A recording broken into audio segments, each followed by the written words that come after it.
Hello दोस्तों, एक और वीडियो में आप सभी का स्वागत है। आज के वीडियो में हम बात करेंगे रेलवे ईआर अप्रेंटिस वैकेंसी 2024 के बारे में कि इसमें कितनी वैकेंसी आई है, एप्लीकेशन फॉर्म क्या रखा गया है, एज लिमिट कितना है और कौन कौन लोग इसको अप्लाई कर सकते हैं। साथ ही साथ ये भी बात करेंगे कि सिलेक्शन प्रोसेस क्या है, अप्रेंटिस क्या होता है, क्या ये परमानेंट जॉब है, अप्रेंटिस करने का एडवांटेज क्या है, फायदा क्या है, बेनिफिट्स क्या मिलेगा और साथ में सैलरी कितनी प्रोवाइड की जाएगी, सब कुछ के बारे में हम बात करेंगे। तो वीडियो को पूरा देखिए और इस तरह के अपडेट पाने के लिए आप हमारे व्हाट्सएप ग्रुप को ज्वाइन कर सकते हैं, जिसका लिंक डिस्क्रिप्शन में है। ठीक है, तो चलिए हम यहाँ पर देख रहे हैं कि वैकेंसी कहाँ निकली है। तो railway ER eastern railway apprentice vacancy 2024, मतलब ये कोलकाता जोन के लिए वैकेंसी निकली है। कहाँ के लिए है ये? कोलकाता के लिए। ठीक है, अब इसमें टोटल सीट का बात करें तो 3115 सीट है। कितने सीट है? 3115 पोस्ट के लिए ये वैकेंसी निकली है। अप्लाई डेट का बात करें तो 24/9/2024 से स्टार्ट होगा और 30/10/2024 का लास्ट डेट है, यानी ये है हमारा लास्ट डेट। 30/10 मतलब 30 अक्टूबर 2024 को लास्ट डेट है इसका। वही एप्लीकेशन फीस का बात करें तो जनरल, ओबीसी, ईडब्ल्यूएस के लिए 100 रुपीज, SC ST के लिए आपका है 0 रुपीज, यानी एक भी पैसा नहीं लग रहा है SC ST को। ठीक है, एज लिमिट का बात करें तो एज लिमिट कैलकुलेट करेगा 24/10/2024 से। मिनिमम एज है 15 वर्ष और मैक्सिमम एज है हमारा 24 वर्ष मांगा गया है। ठीक है, वही ओबीसी को 3 साल का छूट मिलेगा और SC ST को 5 साल का छूट दिया जाएगा। मतलब ओबीसी वाले बच्चे जो है इसको कितना 27 वर्ष तक भर सकते हैं फॉर्म, और SC ST वाला जो है इसको 29 वर्ष तक फॉर्म भर सकते हैं। क्लियर है? क्वालिफिकेशन का बात करें तो 10th पास होना चाहिए, कम से कम 50% मार्क्स उसका पूरा होना चाहिए, 50% मार्क्स। साथ में ITI का सर्टिफिकेट होना चाहिए। ऐसा नहीं है कि 10वां पास है तो अप्लाई कर दिए, नहीं, सर्टिफिकेट ITI वाला होना चाहिए। अब ITI में जो भी ट्रेड हो, फीडर हो, वेल्डिंग हो, मैकेनिकल हो, मैकेनिकल MB हो, बहुत सारा ट्रेड आता है ना, तो इलेक्ट्रिकल हो, सब कुछ होता है इसमें। तो किसी भी जिस चीज में आप किए हैं ITI तो उसका सर्टिफिकेट यहाँ लगाना बहुत जरूरी है। ठीक है, अब थोड़ा देखते हैं हम लोग डिवीजन वाइज वैकेंसी कितनी है। तो हावड़ा डिवीजन में है 659 पोस्ट, सियालदा में है 880 वैकेंसी, मालदा में है 138 वैकेंसी, वही आसनसोल में है 812 पोस्ट, कचरापाड़ा में है आपका 187 पोस्ट और लिलुआ में है आपका 612 पोस्ट और जमालपुर में है 667 पोस्ट। क्लियर है? ये है हमारे पास डिवीजन वाइज पोस्ट, और ये जो भी वैकेंसी है कहाँ? कोलकाता डिवीजन में ही निकला है। ठीक है, इसीलिए यहाँ पर ईस्टर्न रेलवे लिखा गया है।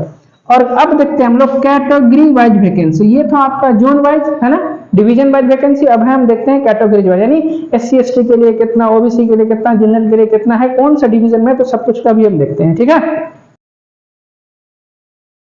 ये है हमारे पास कैटेगरी वाइज वैकेंसी जो है हावड़ा डिवीजन का। यहाँ देखिए ट्रेड है और साथ में जो है ना आपके पास कैटेगरीज भी दिखाया गया है।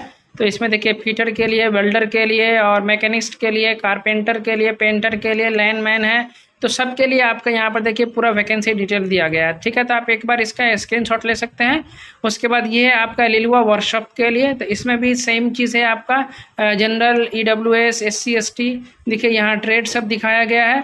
ये सब ट्रेड में आपको जो है ना वैकेंसी है, पूरा कैटेगरीज वाइज अलग अलग करके सेपरेट करके हम वीडियो इसमें बना दिए हैं। तो आप एक बार इसका स्क्रीनशॉट लेते हैं। ये है सियालदा डिवीजन के लिए। तो चलिए अब सियालदा डिवीजन को देखते हैं। यहाँ से ये है आपका सियालदा डिवीजन का पूरा वैकेंसी देख रहे हैं, सब में रिजर्वेशन के साथ इसमें जो है ना पूरा दिया गया। अब ये है कंचरपाड़ा का वर्कशॉप के लिए वैकेंसीज़ है, तो इसका भी आप स्क्रीनशॉट ले सकते हैं ताकि आपको आसानी हो। उसके बाद ये है आपका मालदा डिवीज़न। मालदा डिवीज़न में भी सेम चीज़ आपका दिया गया है। देखिए ट्रेड सब पहले लिखा गया और बाकी सब आपका जो देख रहे हैं रिजर्वेशन वगैरह कैटेगरी वाइज है।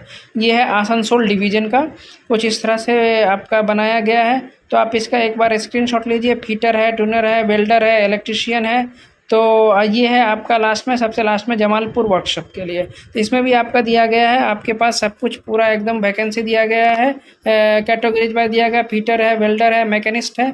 तो आप एक बार इसका स्क्रीनशॉट ले लीजिए। अब बात करते हैं हम लोग सिलेक्शन प्रोसेस का। तो सिलेक्शन प्रोसेस क्या होगा, क्या एग्जाम होगा? तो इसमें नहीं, नो एग्जाम, एग्जाम नहीं होगा, इसमें कोई एग्जाम नहीं लेगा। उसके बाद क्या चाहिए, कैसे इसका सिलेक्शन प्रोसेस होगा? तो देखिए 10th का परसेंटेज है ना, अब प्लस ITI का परसेंटेज मार्क्स दोनों को मिलाएगा है ना, 10th का मार्क्स मिलाएगा और ITI के मार्क्स को मिलाएगा और एवरेज निकालेगा, इसका एवरेज मार्क्स है ना, जिसका बढ़िया रहेगा वो उसका सिलेक्शन हो जाएगा। नॉर्मली अगर किसी का 60% है, जैसे देखो एग्जांपल ITI में है आपका कितना 70% है, कितना है आपका 70% है, तो दोनों को जोड़ दो तो 60 और प्लस कितना 70 और बट्टा में 2 कर दो तो 0 7 6 13 130 और बट्टा में 2 तो कितना हो गया बोलो, अरे बोलो काटो इससे, कितना 65 हो गया है। तो इसका मतलब हो गया ये 65% उसका पूरा, कितना पूरता है तो हो जाएगा, ठीक है। मतलब नॉर्मली देखा गया है कि अगर जिसका 65 से ऊपर है, नंबर 60 से ऊपर है, 75 70 से प्लस इसका ये है आपका परसेंटेज है, तो उसका सिलेक्शन ऑलमोस्ट हो जाएगा। क्लियर है यहाँ तक? और ये कैसे सिलेक्शन करेगा ये भी बता दिए हम, एवरेज निकाल करके, दोनों का मार्क्स को परसेंटेज को जोड़ देगा या दोनों को मार्क्स को जोड़ देगा, उसका एवरेज निकाल देगा, ठीक है। अब अप्रेंटिस है क्या? अप्रेंटिस क्या है, एक तरह का ये ट्रेनिंग देता है। ये क्या देता है? ये ट्रेनिंग है, ट्रेनिंग है।